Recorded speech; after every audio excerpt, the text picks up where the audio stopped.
Hey guys, I really wanted to discuss this topic, and it's like, oh my gosh, really difficult to find someone to do this topic with because it's not only a super sensitive subject, but it's not an easy one to share, you know. But anyway, the topic is on abuse, namely physical, domestic abuse, all of the abuse that can tie into that as well, because honestly it's usually never just one abuse, and it's almost it's almost unfortunately as common as buying a piece of gum. Like, the subject definitely super hits home for me because it's something I've dealt with in my life, quite longer than I could ever be proud to say, uh, for lack of better words. I've suffered all kinds of abuse, um, in the hands of different men, and it was never just one abuse. Like, if it was physical, it was also verbal, emotional, mental, and I spent years with these people. So, I mean, number one thing is, over a prolonged amount of time of suffering such abuses can severely affect your life, and definitely cause PTSD, post traumatic stress disorder. And I definitely still have it, but I am coping with it a whole lot better. I was younger, more naive, and just plain stupid, uh, when I was with these certain individuals. The first time it happened to me, I was very young, super young. Like, honestly, I didn't grow up in the family structure where mom and dad were there. My dad was never existent. My mom was, but I wasn't taught, you know, how to be a lady, how to, what to allow and not to allow when it came to dating. I just wasn't taught none of the real essential things that you should tell your children about, dipping in the love field. But how old was I when I met him? I think I was 18, and super, he was like honestly my first real relationship, and he was my first love, first puppy love, whatever you want to call it. Fell hard, fast, and we were together about 13 years, and I suffered the abuse for the majority of that time. I did things, I mean, I'm not gonna sit here and be like, hey, I did this and that and it's my fault, because it's not. For people who are being abused, it is not your fault ever. The actions of another person, no matter what you say, no matter what you do, if you're not putting your hands on them or abusing them, none of that matters. None of that matters. None of it makes it justifiable, and none of it makes it your fault. No one on this earth has the right to put their hands on you, no matter how mad you get them. That is a self-control issue, and it's them and their choice of actions. All right, so I went through it for a long time. Like, you name it. I don't really want to go too far into details, but it was really bad. Pretty much every day I was getting my ass beat. It didn't really start till we were a couple of months together, maybe half a year. So the very first time that it happened, and this is for the ladies that are either going through it or just it's beginning, let's say, because when it starts, the first time it happens, you really think about it and you're like, especially if you're as young and naive as I was, it's just it's just a shock. And then, I'm gonna just start from the beginning. I don't remember what it was because it was so long ago. I just remember that I said something, he didn't like it, and he took me by the neck and shoved me into the wall. I was shocked and shook, but we spoke about it, and he was like, I'm sorry, and all the I'm sorry bullshit is not gonna happen again. And okay, moving along. Only the first time is never the last time. Hear that again, please. The first time is never the last time. Once they cross that line, once that boundary is no more because you went over it, there is no going. Damn, I'm dirty. Sorry. There is no going back. It's been done. And let me tell you that 10 times out of 10, they're going to do it again. They're going to be abusive in some other way because that ties in. It'll tie in, and it comes in. Things got really, really bad. Like, every day, the neighbors would hear me screaming.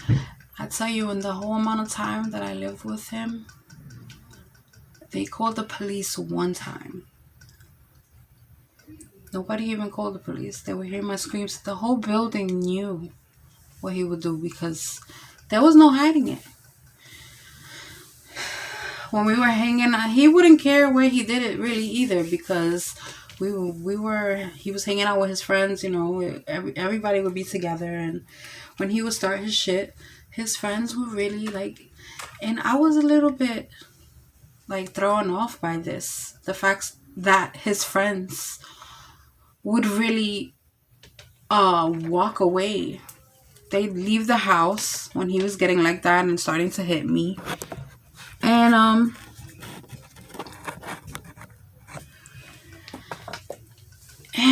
I would just be left with the monster.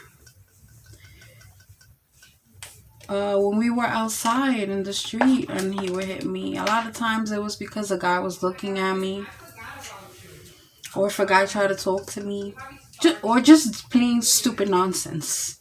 Really, I remember getting beat. I remember getting my finger dislocated because I didn't want to eat. It was tedious, dumb shit like that. When we were in the street, people would just walk by and watch and keep walking. He didn't care. He spit on me. He yelled at me in the street, hit me. I used to get beat like I was a guy, like somebody in the street. We fighting, we thumping and I never hit him back. Not to the end when you get really super tired with the shit and you're like, fuck this. Okay? Enough is enough. It took me a long time to get there. And the final straw pretty much happened. I almost died several times. I could tell you how it is to see your life flash before your eyes, to see, the light fade into dark. It's not. My family wasn't there for me. Everybody knew what was going on. I just didn't have the support to actually get up and get the fuck out of it. So I stood there for a long time, and unfortunately, I allowed the damage to just happen, and unknowing to me that it's super tough to reverse that damage. Um,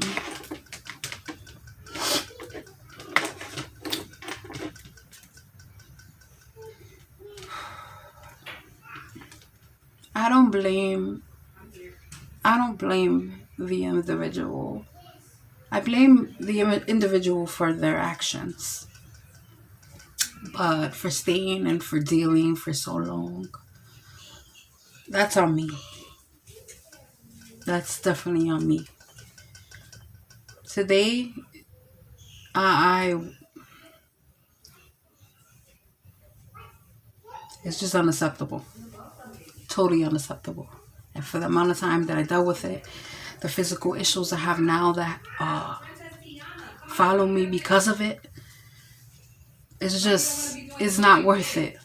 It's not worth it. And that most people, I know that most people that are going through it have children, so that's even worse. Because it's not only you being abused, it's also somebody else. It's your children. Because they're seeing this or they're getting abused too. I don't have children, but I do have a godchild, and he did this in front of her. And that's something I can never take back. Something that she won't forget. She hasn't forgotten, and she was very, very young at the time.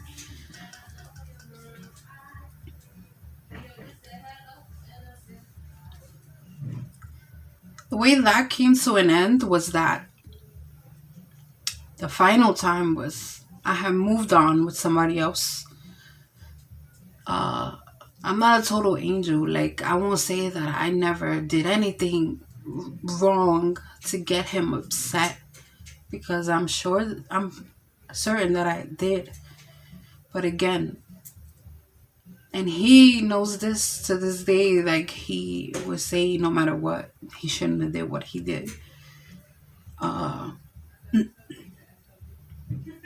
He At that point I left. I wasn't living with him, and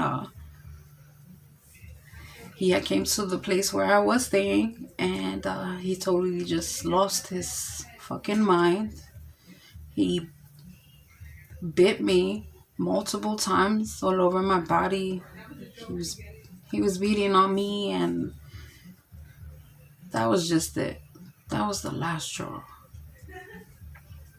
So then I went to the precinct from there, and this is the first time. This was after all the years we were together. The first time I ever went to the cops, because every time I landed in the hospital, which by the way I had over $100,000 in hospital bills. Every time I went to the hospital and the cops would question me, I would deny everything. They would know. They would tell me, don't you think this person should have punishment for the things they're doing? And I didn't allow it. But anyway, this time I went myself, and the cops took pictures of my body, and they took everything they needed, and they were just waiting to pick him up, which they eventually did. And still, I felt terrible when it happened. And honestly, for all the 12, 13 years that he was fucking me up, all he did was 60 days in jail. Not even in jail, on the boat. Did he learn from that? I could say that he's not the same person today, and we don't have any tension or negative vibes between us. Like, he has apologized to me multiple times, and I move on from it. It's the past. It was something I went through.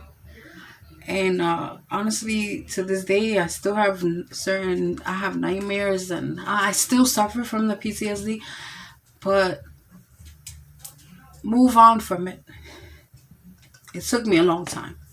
I mean, since that happened, it's been about, I don't know, 10, 15 years. But that wasn't the last time. You think I go through it for that long, and it wouldn't happen again. Or I'd be strong enough to be like, don't be an idiot. But, sorry. Just want to fix this here. Uh,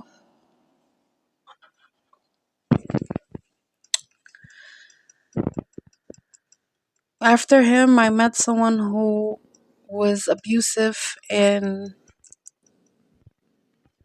probably one of the worst ways, I would say. I mean, all abuse is terrible, but if you have to put on a scale which is worse,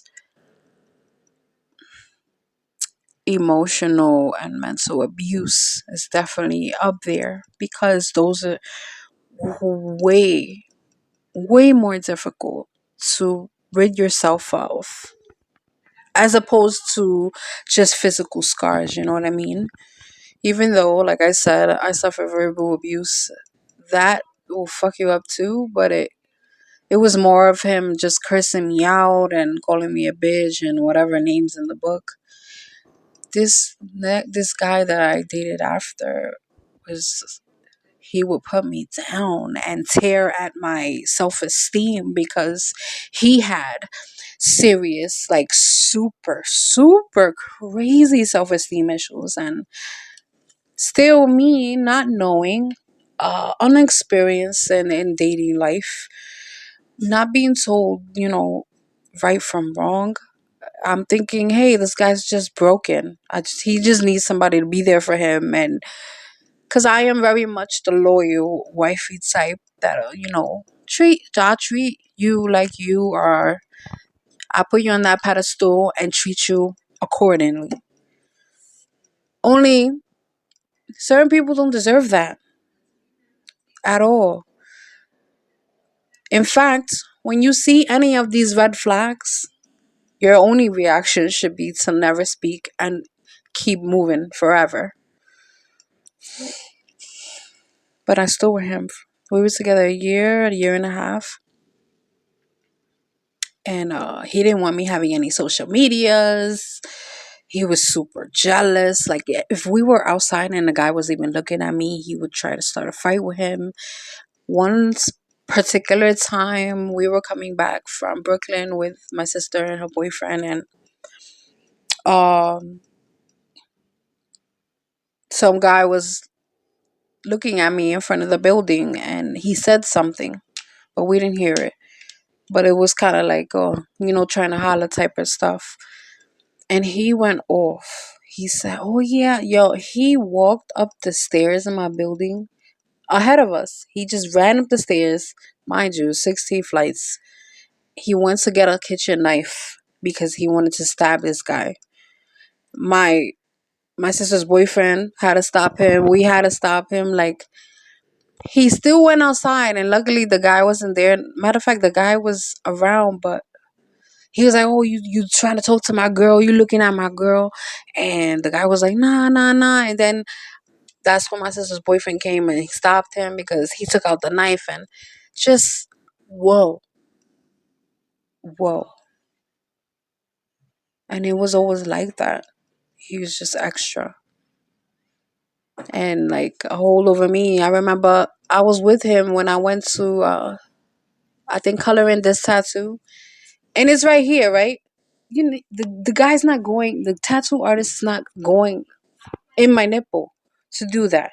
But when he called me when I was already there doing it, he was like, "Stop it right now!" Like, oh my god, I just knew it was gonna be some shit. And he really wanted me to get up and leave before my tattoo was done. I didn't, of course, but he was. super, super pissed, and it was just a big fight. And he never put his hands on me except for one time that he like punched me in the leg because he found out that I had MySpace or whatever, which ironically is what I met him on. He wasn't a bad dude. He really wasn't. Just that super insecurity, jealousy was really, really bad. But as a person, he was intelligent. He was, you know, uh, respectable, honest, loyal. Always got to be something wrong. None of that matters though when it comes to abuse. And you know what? He knew he was the problem. It was a mutual, more on his side. Like we should break up because he didn't want to hurt me, and he knew that he had a problem and it was toxic. So, I respected that. And to this day, he's also somebody that I have no problems with. We got no bad history. And, we don't have any bad blood between us, so to speak. But that did take a serious toll on my self esteem. And I suffered a lot of PSTD from that as well. But the biggest problem that started with that relationship was I was introduced to my now current ongoing enemy in the world, anxiety.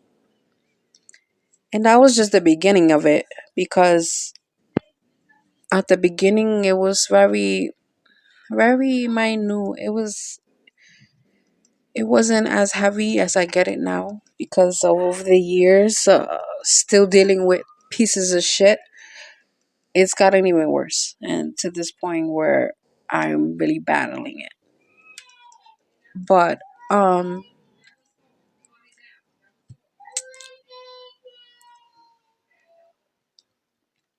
after him, because I was only in like four main big relationships in my life, I've never been the dating type, and I've always been I'm your down. I'm your down. You ride or die. I don't need nobody else, so I'ma rock with you. And I would just stay and deal with people's bullshit for years. Like, and I'll tell you, I have a lot of flaws, but I was done dirty. Like I was treated like shit by these people, and I allowed it.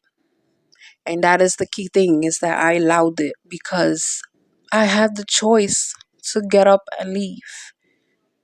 After all the time that you spend allowing it, and you come to realize once it's at the end that you just wasted years or whatever amount of time of your life that you cannot get back. And you, not only that, but you change. You're never the same, and you'll never be able to find that person again. And when you realize that, that is the most devastating thing, that you can't find who you were again. And it changes you in a fucked up way, in a way that it feels like you're gonna carry this fucking heaviness for a long time, for a long time, and some of it never goes away.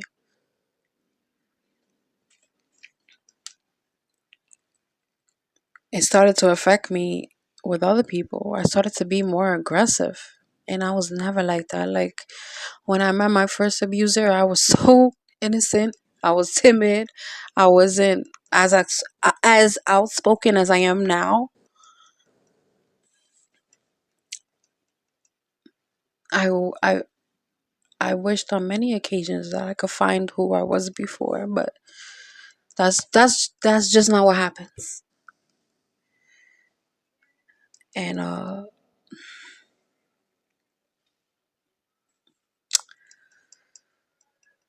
started to be aggressive. I remember I started dating a guy that I grew up with, and we were super cool, and we had argument, and I like automatically wanted to slap him, and that's not who I am. And I had to stop my, I had to check myself, like, what are you doing? Why are you even reacting this way? Now you want to be this way after it was happening to you for so long?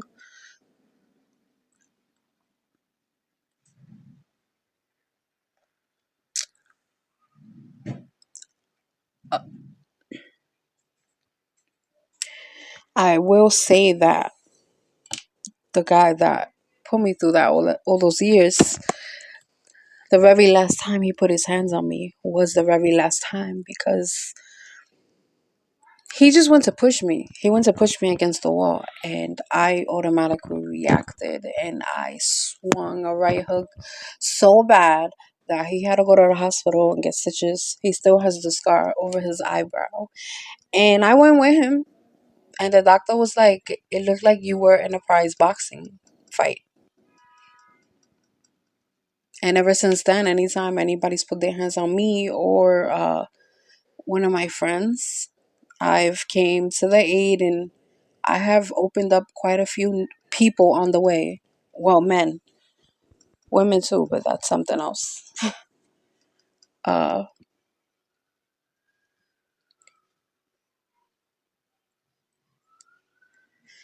then I get to my engagement, was the second worst. I mean, they're all so bad. Oh, like, he was the last one that was just like, it was enough. It was like, okay, you gonna keep dealing with this shit, or where the fuck are you gonna end up? Like, or look at all the shit that you're feeling inside that you can't get rid of. The pain that I was feeling after my ex fiance was unbearable. Unbearable. And I knew that it was a accumulation of all the abuse that I allowed myself to go through, and how it still lays dormant inside of you. So basically, he was the red flag from the beginning, and I don't know what it was. It was a vulnerable time for me, and I just really wanted all the things that he was presenting to me, that I was like, hey, why don't I just go for it, give it a shot? And terrible, terrible.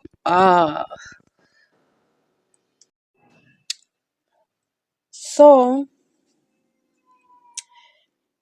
like I said, the red flag from the start. And he was a violent drunk. He was a terrible drunk. He would start fights with whoever the fuck he was drinking with, no matter who you were, or he would trash property. He was not, he was a liar.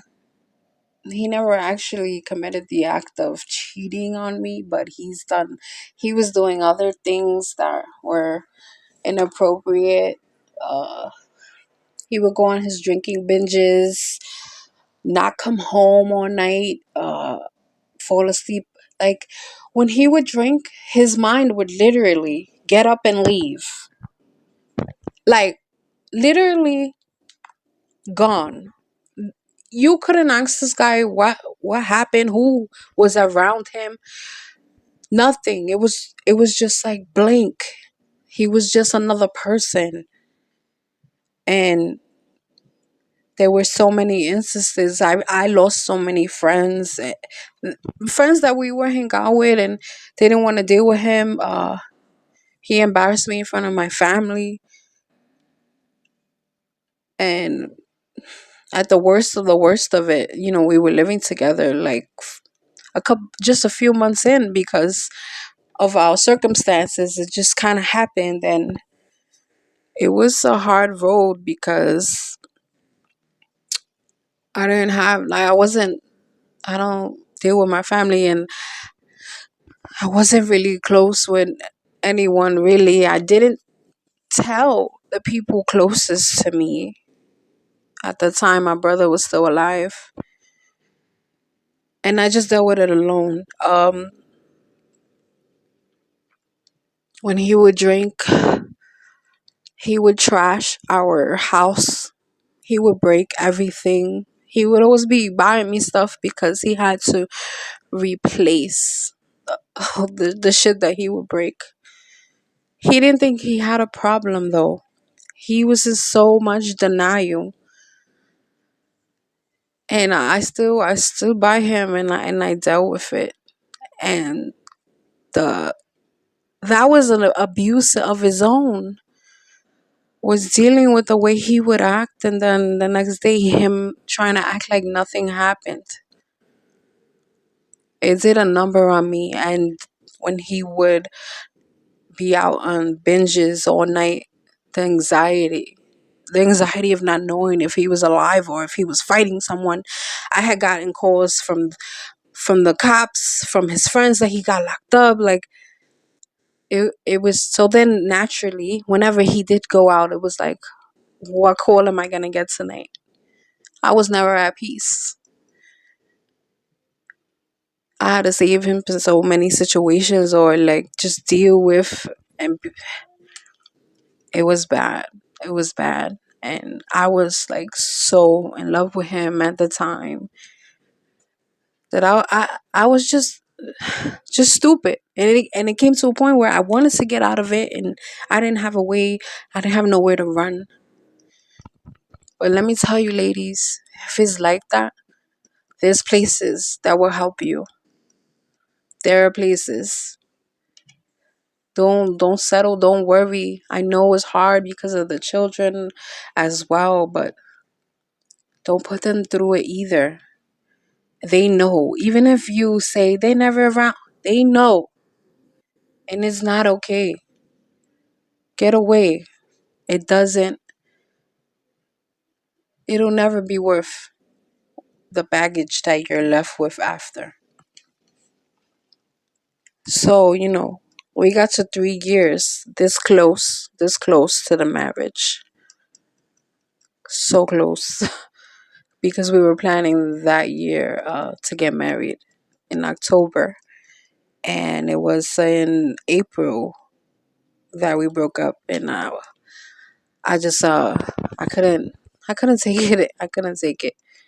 And then after we broke up, we were still living together, so he went extra heavy um on the abuse, the verbal abuse, the emotional. And my anxiety was out of control at this point. I would go out to my friend's house and, try to just decompress, de-stress. And he would call me, threatening me. He's like, I'm packing your shit now. You need to get the fuck out. And I would go into full anxiety attack, just bawling in front of my friends. And this was my life. I had to go home to it. He would lock me out of our room. If I was on the phone, I couldn't talk to nobody. And just the pettiest, just terrible things that you can do to a person emotionally and inside. And it was so bad. It was getting to the point where every day I felt like I was gonna die. My heart hurt so much that I said, I can't take this no more. I can't take this no more. I would never, ever think of leaving this earth because of anybody, or hurt myself because of anybody. But I felt like I didn't want to live because I couldn't take the pain anymore. And I said, it was just the icing on the cake of a very painful cake. And one night we were just drinking, and he was in his own world playing the game, and I was sitting on the far end of the bed. And I don't remember what the fuck he said, but he started his drunk bullshit, and he said something really fucking awful to me. And I just had it. I had it. And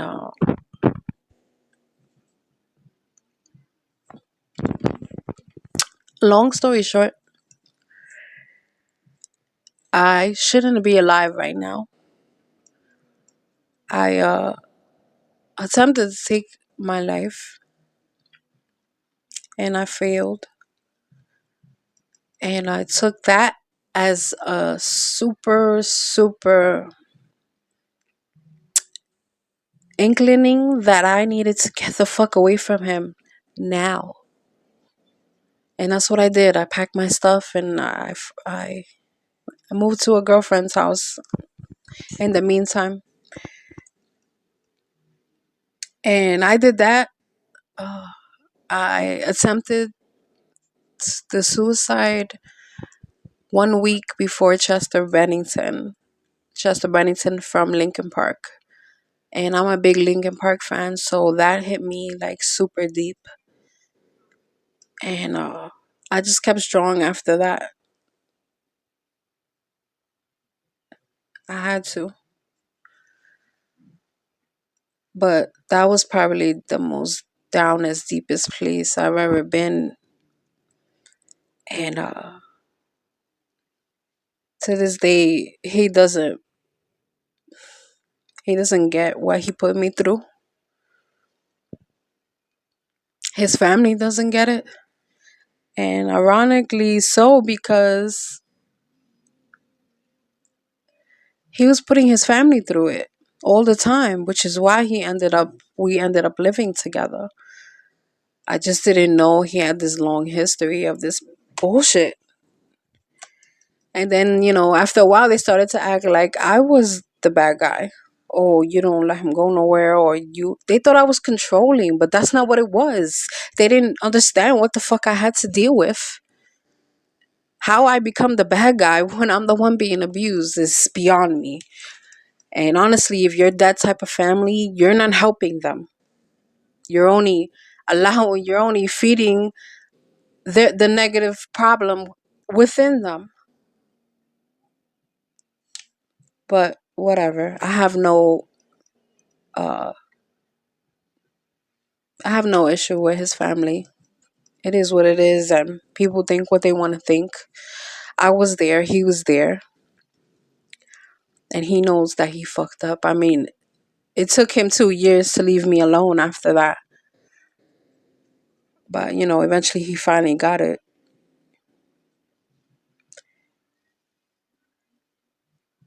When you think back on all, the shit you've been through, and when you move on and you deal with new people, you realize how much of that shit is still with you. Getting rid of it is the task. it's it feels impossible. It's not worth it. It's not worth it. When I met, the guy I'm currently with, I had to learn how to be treated right.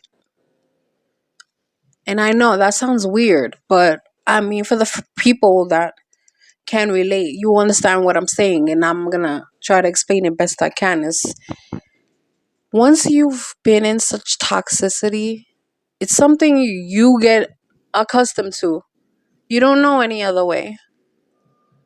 It's just like if you're used to being treated like a queen or a king, and all of a sudden you deal with somebody that's like, oh, fuck you, and treat you some type of way. You're like, wait a minute, what the fuck is this?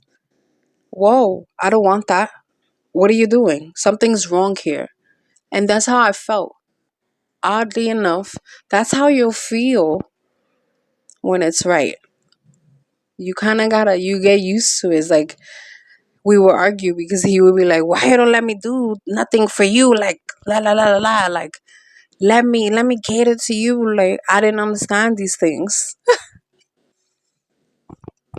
but I've been through a bad, man, and I'm one of the women who have suffered rape as well. And it's just like, man, there's so much. This abuse is so common. It's so fucking common.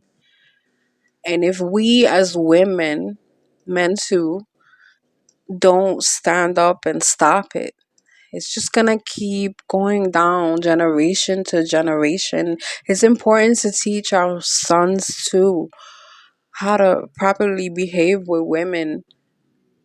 Uh, this stuff is just lacking, seriously lacking.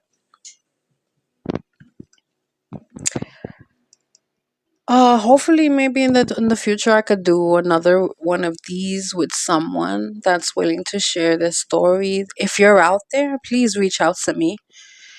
Uh, through well, don't message me on YouTube. I'll say you can hit me up on Instagram at BMF underscore goddess. Or those of you who have me on Facebook, hit me up because I would like to keep on with this subject and I want to bring more awareness. My main thing was always to share my story and maybe uplift or help someone else that is currently going through it, has gone through it, is at the beginning stages of it. I thank you guys for listening. This is not easy for me to share. I must say that again. A lot of the things I've said today have never hit anyone's ears, but this is my paying it forward, and I hope that I just hope that the people suffering. I don't ever like to call myself a victim, but I've suffered. Will find the strength to realize that this shit ain't worth it. This person's not worth it. Your life is worth living happily and healthily. And that even if you feel super alone, you're not alone. There's other people. There's people who want to help you or people that have gone through it. There are support groups. Hit me up. Is confidential. I just, not all of us get to live through it. I'm still here. Miraculously, I'm still here. Too many of us don't make it. We have to be an example for the generations to come. Thank you again for listening. May the force be with y'all.